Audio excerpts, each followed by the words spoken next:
give forgiveness. That's why it's totally justified if you want to wake up. It's your turn, Hollis. No, it's my turn. Oh, it's your turn. Sorry.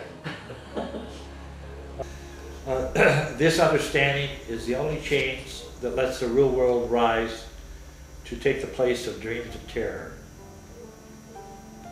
Fear cannot arise unless attack is justified, and if it had a real foundation, pardon would have not. The real world is achieved when you perceive the basis of forgiveness is quite real and fully justified.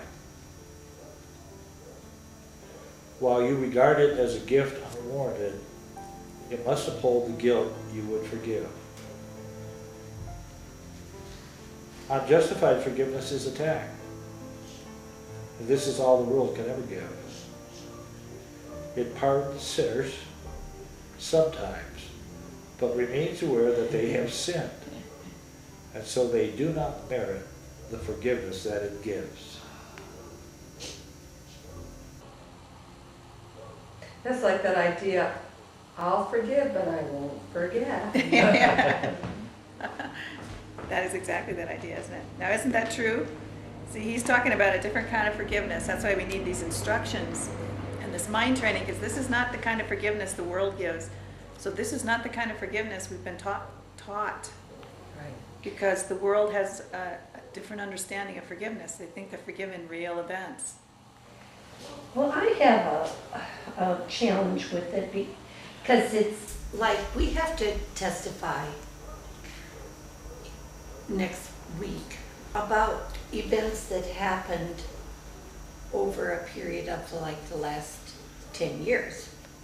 And so we have to kind of dredge up, we have to, it's weird to be doing this and then having to have the experience of keeping somebody else's,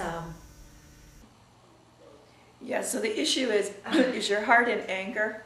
Because then your forgiveness is not in check. It doesn't mean that we don't notice what's happening in the dream and take steps to protect, let's say, innocent children or other from people that are crazy. It's that your heart is not in a condemning place. You're at peace about this person, knowing they're in need of help because they're insane.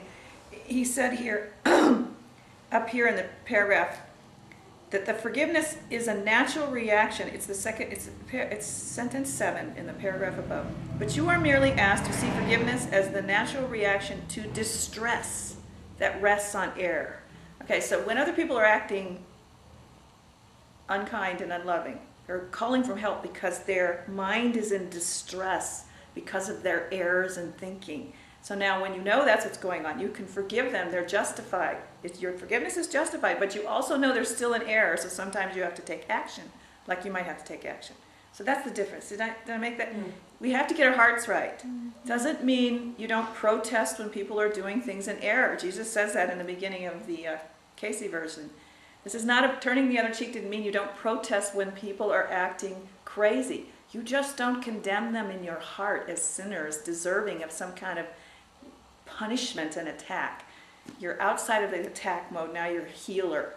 Because there are people that are in error that need healing. They need guidance. They need someone maybe to put them in a room and lock it up for a while.